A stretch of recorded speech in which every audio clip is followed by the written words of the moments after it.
Whether a Satan exists is a matter of belief, but we are certain that Satanism exists. To some, it's a religion. To others, it's the practice of evil in the devil's name. You question everything, and we feel that Satan is polemic, he is allegorical, and he is symbolic. He represents the forces of nature that make mankind. Experts say there are as many as 50 to 60,000 human sacrifices a year. Oh yes, that's true. Are you going to raise them as satanic kids? Certainly, but not to go around chopping people up and sacrificing human beings. These symbols of Satanism are turning up everywhere. I can assure you, Satanism is here to stay.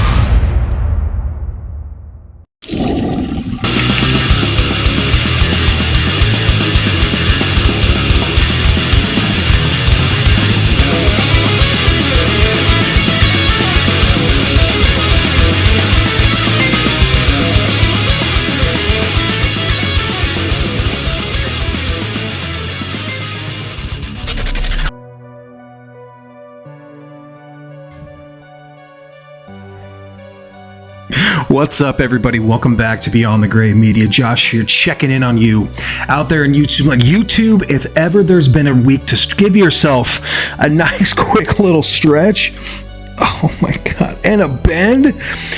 Oh, welcome back. Hope that you're doing well wherever you are at. Make yourself comfortable. Join me, if you will, late night owls, whatever you want to call yourselves. It's Tuesday night. Don't stress. This is just Orange Crush in this Yeti cup here. Nothing to worry about. We got a full work week to get through. Let's talk about my favorite film of 2024. There was a couple of moments this year where I thought, holy shit, something's going to overtake it. There's no way that what I watched that first time way back there in March is going to hold up through all of these releases. And I was just like, God, something's going to do it. Something's going to overtake it. They never did. There's been a lot of great movies this year. There's been some stinkers, let's be real. There's been some absolute two thumbs down. I've seen some of them in the theater. I've seen quite a few good movies, though. But for me, for my money, the one that lived up to all the hype, we're going to get right into it. Late Night with the Devil, wherever you are, however you're doing. Thanks for being here. Let's check it out. Hype is a real thing. For better or for worse, with hype and my expectations, it's almost always worse. The buzz around Late Night with the Devil was deafening. The most promised new and real deal heavyweight demonic found footage film to end all found footage films. Luckily for me, those statements are all right in my wheelhouse. A slow, fast one right down the middle. And just for the record, I grew up a night owl. Late night TV and the idea of being awake when everyone else was asleep always appealed to me. And when I would get lonely, you had the magic of late night talk shows. Leno and Letterman. In the 90s, it was just what you did. Magic. That's what so appeals to me in this film. The TV wars. They were battles. I remember, well, like every night, conflicting TV networks, anchors just roasting and baiting each other in real time. Nothing back then was off limits, and for Jack Delroy and the Night Owls, their sweeps week nemesis was the GOAT, Johnny Carson. It's evident from the beginning of the show that Jack and the crew are struggling to keep up points with the ratings, and they may just need a gimmick to save their show. Please enter the Devil. The Devil in Late Night takes the form and space of a young girl who had a rough go with something out of the culty Church of Satan, who was brought up into frame to be basically just exploited. There's a desperation to the Night Owl's crew. It's tense, uncomfortable, and all the while Jack, played masterfully by David Dashmalchian, has to play it cool for not only most of America up late on Halloween night, but for the horror happening on set in front of him. This is where the film shines, behind the curtain, nestled in between the clink of the ice cubes of a glass of brandy, the offset makeup and sweat, the real-life desperation of a show willing to roll the dice on safety for ratings. As more and more problems unravel for cast and crew, it becomes apparent that this Halloween broadcast isn't going to have some fairy tale ending, and it's delicious to watch. Nowadays, it's rubbernecking and true crime. It's an all-time high. Slamming on your brakes to see the shit show on the side of the road is more likely to cause a pile-up than ever before. We crave it. We need it. and we'll do anything we can to get it. Great Outdoors. Late Night with the Devil sacrifices the audience for the almighty dollar right in the height of the satanic panic and the sensationalistic talk shows that took over the 1980s. Do what thou wilt. How far would you be willing to go to advance a struggling career? Get your 15 minutes of fame. Summon Satan live on network TV? Fucking A. I think Late Night brings plenty of authenticity to the screen, and it summons up plenty of sacrificial meat on the bone, so to speak, including all the witchy and mondo viewer outrage, sensationalism, cults, the Grove, and all the other fringe beliefs and rumors. Late Night with the Devil is an all-access pass to champagne and cream-colored suits, cigs, and the satanic panic. I think, unfortunately for a lot of people, even me, it's starting to wear out its welcome a little bit. Hype and overexposure, it's a real thing, and it always kind of reminds me of like you're trying to take the trash out of the can in the kitchen, right? And as soon as you got it, you're grabbing onto the bag. Unfortunately, that bag is filled to the brim with the last week's leftovers, the hangovers, the fucking Old Roy dog chow with the lid sticking straight up, just ready to jam you right in the hands. And as soon as you get it out of you're dragging, right? You got it, you're tying up the bag, and the little bag rips, the liner itself rips. So now you're like in this race against time, trying to get it outside to the trash can, and on the way you're spilling fish juice and fucking chicken grease, the baby's crying, and you've got Kalamata olives all over the floor. That's hype for me. Overexposure, it becomes like it dampers your expectation. It just ruins everything. And so for me, what I've been trying to incorporate into my life is a trailer diet. No trailers, none of the time. If I see some press or like a couple of, it's hard to, loving horror so much, you're gonna run into that, right? You're on all the different websites, you're reading it, you're reading the press, you want to see the hype, you expect to see a lot of stuff. And then what happens is, if you decide to stop watching trailers and you go on a lean, mean trailer diet, the only cheat days that you're gonna have are when you go to the theater and you gotta watch the same trailer for 25 minutes over and over. You see what I'm saying? That overexposure, it just ruins everything. Really, the lean, mean trailer diet is the only diet I can seem to stick to. Somehow booze, sugar, and barley always seem to find a home. At least once a week, right? Where you're like, oh, get off of me. I'm trying so hard. It never matters. Go on a trailer diet, and I think with Late Night with the Devil, not seeing anything about this film except for that photo of that girl where she's like starting to transform, and she's like, right, and like her face, she almost looks like the Wolfman. It's such a badass still, and that definitely piqued my curiosity, but I would not like this film so much if I had watched the trailer 100 times. So for the record, I pretty much like everything about this movie. I love this damn movie. I think that it's got kind of like some foreshadowing, like there's some twists there that I kind of seen coming, but I did really like getting to know Jack Delroy and the Night Owl's crew. I thought the actual possession was cool.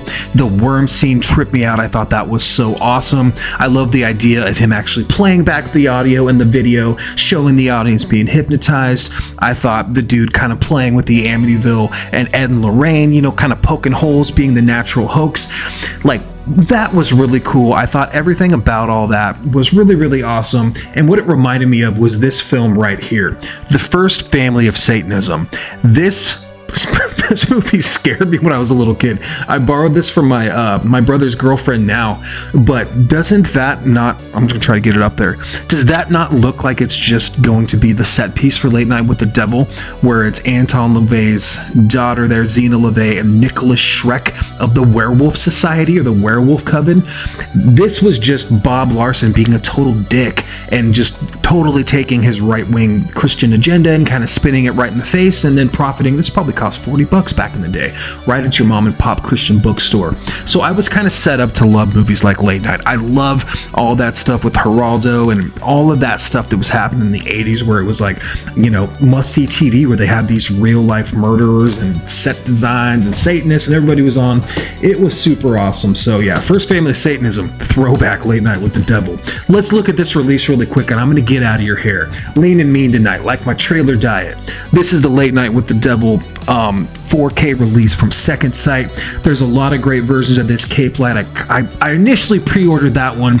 I talked to my buddy Frank and I was like, do you think I should go through with this or should I back out? He's like, Diabolic's really cool, dude. You should probably, if you really want Second Sight, but I didn't like the artwork as much, but Second Sight, you know, they're next tier with everything they do. Again, use a knife. I like to keep all the little plastic on there. If there was a hype sticker, it always looks cool to have that on the actual stuff. So here's a nice big chunky ass fucking box that they give you.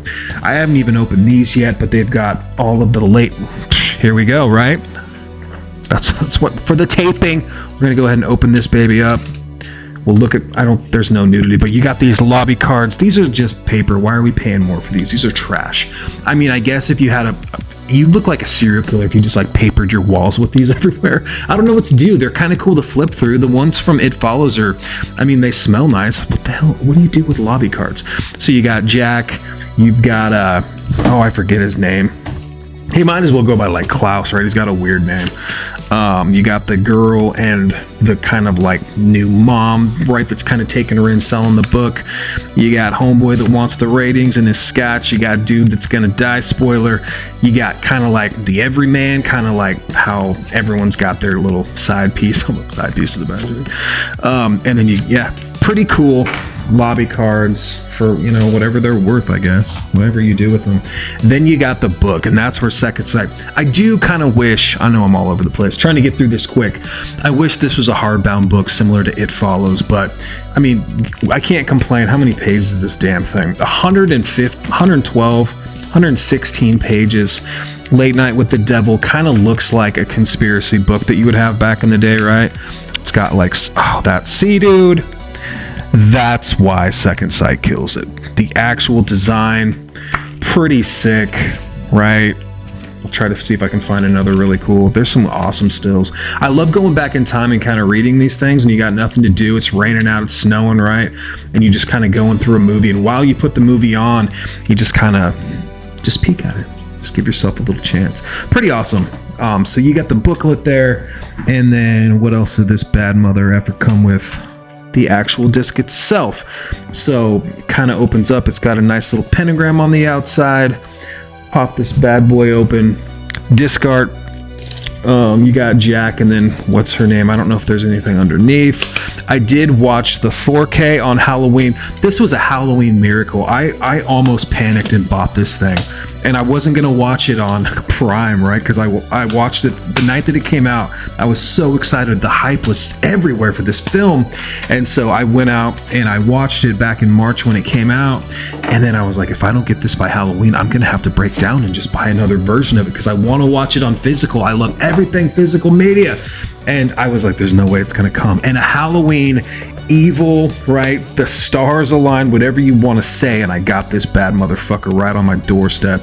And I was like, yes, I'm such a nerd, dude.